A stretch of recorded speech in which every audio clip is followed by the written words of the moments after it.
चंद्रमा और मंगल का कंजंक्शन, ये बहुत प्यारा कंजंक्शन है। अगर ये अष्टम में ना हो या फिर 8वीं राशि में ये कंजंक्शन ना हो, तो अमूमन तौर पे आप देखते हो कि ऐसे लोग ना किसी से नहीं डरते हैं, कहीं भी भिड़ जाते हैं, किसी से भी लड़ झगड़ सकते हैं।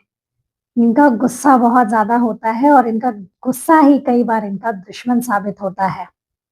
इनको नियमित रूप से वर्कआउट करते रहना चाहिए। अगर ये वर्कआउट करेंगे, इनका मन शांत होगा और जब भी इनको कोई डिसीजन लेना है, इम्पल्सिव डिसीजन लेने की बजाय, क्विक डिसीजन लेने की बजाय वर्कआउट करें, मन को स्थिर करें, शांत करके फिर निर्णय लें और वो निर्णय इनके हित में होगा। क्योंकि चंद्रमा मन है और मंगल एनर्जी है। मंगल सेनापति है, सोचना समझना नहीं, झट से डिसीजन ले लेना है, ये मंगल है। इसलिए जब आप वर्कआउट करते हो, पसीना बहाते हो, आप अपनी एनर्जी को पॉजिटिवली डाइवर्ट करते हो, तो फिर आपका मन शांत हो जाता है। शांत मन से फिर कोई भी डिसीजन लिया हुआ आपका हमेशा सही होगा। ऐसे लोगों को अगर गुरु ट्राइंग में आ जाए, इनके 159 में आ जाए, तो ये लोग ज्यादा परेशानी कभी फेस नहीं करते हैं। या तो परेशानी कभी आती ही नहीं है, या फिर अगर आती भी है तो बहुत जल्दी उनका निवारण हो जाता है। कमेंट सेक्शन में जरूर लिख के बताइएगा अगर आपके भी कुंडली में मंगल चंद्रमा की युति बनती हो तो। जय श्री राम। एक बहुत इंटरेस्टिंग चीज़ मैंने देखी है 4th हाउस केतु के बारे में। अगर आपकी कुंडली में भी 4th हाउस में केतु विराजमान है तो इस वीडियो को अंत तक ज़रूर देखिएगा। अमूमन तौर पे अगर 4th हाउस में केतु विराजमान होता है तो ऐसे इंसान जो होते हैं, इनके घर में अगर मंदिर नॉर्थ ईस्ट में है, मंदिर में इन्होंने या तो अपने दादाजी की या किसी संत महात्मा की तस्वीर रखी होती है या फिर किताबों में रखी होती है ऐसे लोगों ने। और ऐसे लोगों के, क्योंकि ये माता का घर होता है, माता जी के पैरों में दर्द दे देता है केतु, या फिर कमर में, घुटनों में दर्द होने लग जाता है। क्या आपकी कुंडली में भी 4th हाउस में केतु है? अगर हाँ, आपका मंदिर भी नॉर्थ ईस्ट में है और आपने भी किसी महात्मा की या अपने दादाजी की कोई तस्वीर वहाँ पे रखी हुई है, अगर हाँ तो कमेंट सेक्शन में ज़रूर लिख के बताइए। जिंदगी में कई बार ऐसा भी दौर आता है या ऐसा भी वक्त आता है जब आपको तिरस्कार, ह्यूमिलिएशन का सामना करना पड़ता है। कई बार अनजाने लोग ह्यूमिलिएट कर जाते हैं आपको, लेकिन जब वो ह्यूमिलिएशन आपको अपने सगों से या जिनसे आपको उम्मीद होती है कि ये कभी मुझे ह्यूमिलिएट नहीं करेगा, उनसे आपको तिरस्कार जब मिलता है तो आपको बहुत बड़ी चोट लगती है। राहु अष्टम भाव में यानी 8th हाउस में बैठ के ये सब कुछ एक बार तो जीवन में आपको जरूर दिखाता है। Humiliation, addiction. अगर आपको किसी प्रकार का एडिक्शन नहीं है तो वो किसी न किसी तरीके से आपको ट्रबल तो देगा, चाहे वो इन लॉस से ट्रबल दे, क्योंकि 8वां घर इन लॉस का भी होता है।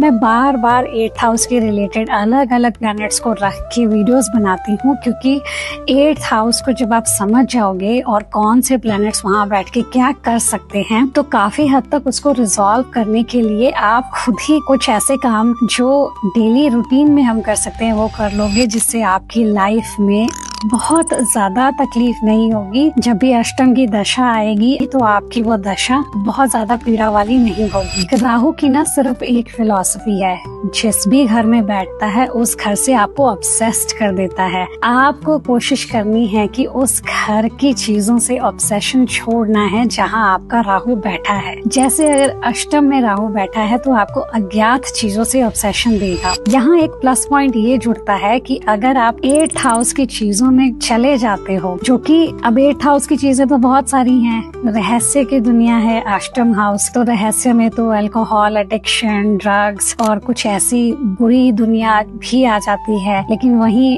अच्छी दुनिया भी है, जैसे कि साइंटिस्ट हैं, जैसे कि हम एस्ट्रोलॉजर्स हैं, जैसे कि ऑकल्ट साइंस, तंत्र विद्या वाले हैं, रिसर्चर्स हैं, जर्नलिस्ट हैं। ये सारे अगर आप इन चीजों में अपना फोकस ज्यादा लगा देते हो तो आपने क्या किया, आपने नेचुरली अपने 8th हाउस को बैलेंस कर दिया। तो उससे आपका राहु क्या हो गया, पॉजिटिव हो गया। नेगेटिव की बजाय फिर वो आपको पॉजिटिव रिजल्ट देगा, क्योंकि राहु ना चीजों को ना बढ़ा देता है। वहीं अगर आप 8th हाउस की चीजों से नहीं जुड़े हो तो कभी ना कभी लाइफ में ना आप देखोगे आपको राहु शून्य पे जरूर लेके आएगा। एक टाइम ऐसा आएगा आप ऐसे लोगों को बोलते हुए सुनोगे कि सब कुछ खत्म हो गया था, फिर एकदम से 0 से शुरू किया और फिर इस मुकाम तक पहुंचे। राहु आपको लेके जाता है इन सब चीजों से। अगर 8th हाउस में आपके राहु बैठा है तो आपको ये रेमेडी करते रहना चाहिए। चांदी के ग्लास में आपको जल या दूध का सेवन करते रहना चाहिए। कंडीशंस अप्लाइड, आपके 6th हाउस में चंद्रमा नहीं होना चाहिए। अगर आपके 6th हाउस में चंद्रमा है तो फिर आपको ये उपाय नहीं करना है। राहु की जब भी दशा आएगी आप देखोगे कि राहु भ्रमित कर देता है। कई बार छोटी छोटी चीजें राहु की दशा में आपको इतनी बड़ी पहाड़ जैसी लगेंगी। छोटी सी प्रॉब्लम आएगी और आपको लगेगा ये बहुत ज्यादा बड़ी प्रॉब्लम है। राहु की दशा में जब आपके रोमांस होते हैं, अफेयर्स होते हैं या फिर आपकी शादी भी हो जाती है, कई बार वही इंसान बहुत ही ज्यादा सही लगता है, लेकिन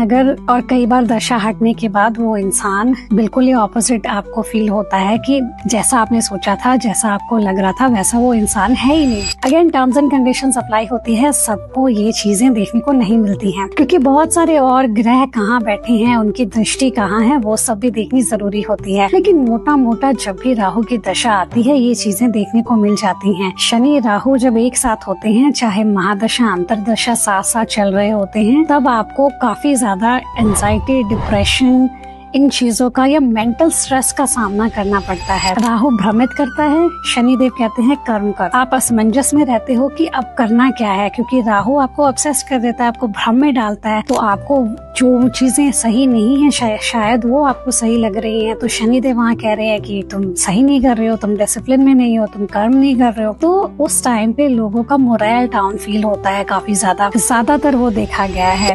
किसी क्लाइंट से आज बात कर रही थी, उनकी कुंडली में 1st हाउस में सूर्य केतु का कॉम्बिनेशन है।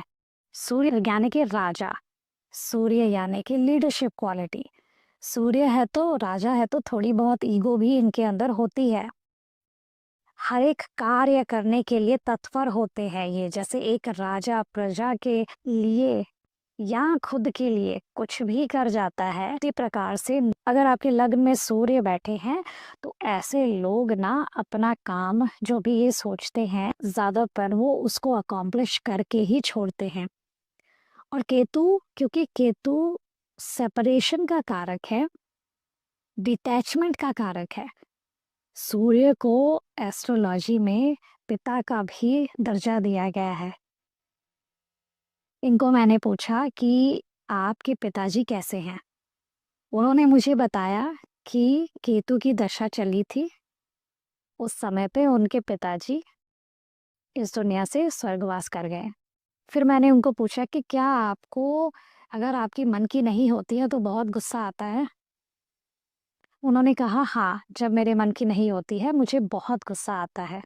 उनको ईगो भी हो जाता है इस चीज़ से कि कैसे तुमने मुझे ना कर दी। उनके काम पे एक टीम है और वो 50 से ज़्यादा लोगों के टीम को मैनेज कर रहे हैं। तो अभी थोड़ी देर पहले मैंने आपको बताया राजा लीडरशिप क्वालिटी होती है, लेकिन ईगोइस्टिक भी होता है। क्या आपके 1st हाउस में भी सूर्य है? और अगर 1st हाउस में नहीं है तो क्या आपके 1st राशि में, कुंडली पे कहीं भी 1st राशि में सूर्य विराजमान है? आपकी कुंडली में सूर्य कहाँ बैठा है, कौन सी राशि में बैठा है, कमेंट सेक्शन में जरूर लिख के बताइएगा। बहुत सारे लोगों के कमेंट आ रहे हैं कि राहु के लिए कोई उपाय बता दीजिए। देखिए, राहु के लिए ना आप बहुत अच्छा उपाय कर सकते हो। अगर आपका राहु आपको नेगेटिवली इम्पैक्ट कर रहा है तो आपको शिवजी के ऊपर दूध चढ़ाना है।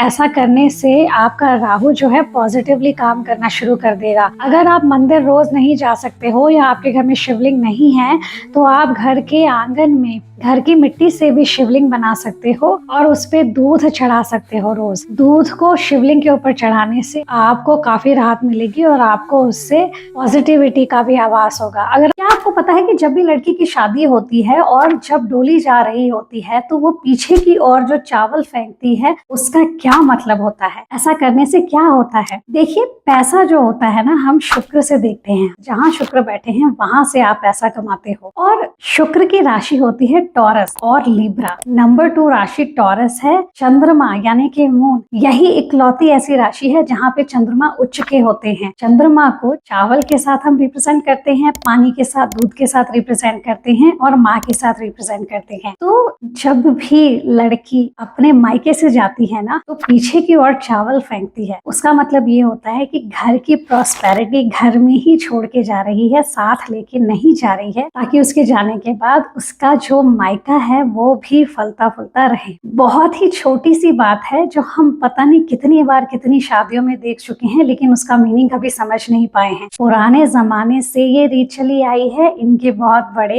एस्ट्रोलॉजिकल सिग्निफिकेंस हैं। छोटी सी रेमेडी है, बहुत कारगर होती है। अगर आपने इन चीजों से रिलेट किया है या आपको इसके बारे में और ज्यादा भी पता है तो भी कमेंट सेक्शन में जरूर लिख के बताइएगा, मेरे साथ जरूर शेयर कीजिएगा कि आपके यहाँ इस चीज के रिलेटेड और कौन सी मान्यता है। आज सैटर्न राहु कंजंक्शन के बारे में बात करते हैं। ऐसे लोग बहुत जल्दी अपनी लाइफ में ग्रो करते हैं, ज्यादातर ऐसा देखा गया है। ऐसे लोगों के आसपास बहुत सारे लोग ऐसे होते हैं जो इनसे जेलस करते हैं। अगर वो सुंदर लग रहे हैं, सक्सेस हासिल कर रहे हैं, लोग इनसे जलते रहते हैं और उस जलन की वजह से कई बार इनके काम भी बिगड़ते हैं। यहाँ इनको प्रॉब्लम्स का सामना भी करना पड़ता है। इनको कहा जाता है कि ये पिछले जन्म में तांत्रिक थे। सैटर्न राहु कंजंक्शन वाले ये देखेंगे कि काम इनके जल्दी बनते हैं, लेकिन एंड मोमेंट में आके कोई ना कोई प्रॉब्लम हो जाती है, काम बिगड़ जाते हैं। सब कुछ हो गया, लास्ट मोमेंट में कुछ ना कुछ गड़बड़ हो गई। ऐसे लोग अपने इर्द गिर्द सांप पाल के रखते हैं, ऐसा कहा जाता है। इनके दुश्मन बहुत होते हैं। इनके कि शायद वो इनके अच्छे के लिए इनके साथ जुड़े हुए हैं, लेकिन वो एंड में इनको डसने के लिए इनके साथ जुड़े होते हैं। ऐसे लोगों को कहा जाता है जो आप फ्रेंड्स बनाते हो उनसे बहुत सावधान रहा करो, कोई डिटेल ज्यादा उनसे शेयर ना कीजिए। आर्द्रा नक्षत्र के बारे में आज बात करते हैं। आर्द्रा नक्षत्र वाले जो होते हैं ना, उनका आर्द्रा नक्षत्र का स्वामी होता है राहु। आर्द्रा यानी कि भीगा हुआ, अश्रु जैसा। ऐसे लोग जो होते हैं ना, इनके अंदर एक तपिश होती है, ऐसी तपन जो इनको जलाती नहीं है बल्कि इनको तराशती है, इनको आगे बढ़ने के लिए प्रोत्साहित करती रहती है। आर्द्रा नक्षत्र वाले लोग बहुत इमोशनल होते हैं। इन लोगों ने छोटी ही उम्र में बहुत कुछ गो थ्रू किया होता है, लेकिन ये गिरते हैं, तकलीफ में आते हैं, लेकिन ये हारते नहीं है, हालातों से समझौता नहीं करते हैं। यही तपिश जो इनके अंदर है ना, ये इनको आगे बढ़ने के लिए कोई ना कोई मार्गदर्शन, कोई ना कोई रास्ता जरूर खोल के देती है। ऐसे लोग बहुत जल्दी लोगों पे भरोसा भी कर लेते हैं, जिनकी वजह से इनका भरोसा टूटता है, चकनाचूर हो जाता है, जिसकी वजह से ये बहुत दुख तकलीफ भी झेलते हैं। लेकिन ये समय आने पे जो इनके अंदर वो तपिश चल रही है, वही इनको आगे बढ़ने के लिए हिम्मत देती है। जिस दिन इनको अपनी डायरेक्शन मिल जाती है ना, उसके बाद ये कभी पीछे मुड़ के नहीं देखते हैं। क्या आपका जन्म भी आर्द्रा नक्षत्र में हुआ है? अगर हाँ तो कमेंट सेक्शन में जरूर लिख के बताइएगा। अगर आपने इनमें से किसी भी एक चीज से रिलेट किया है तो। जय श्री राम।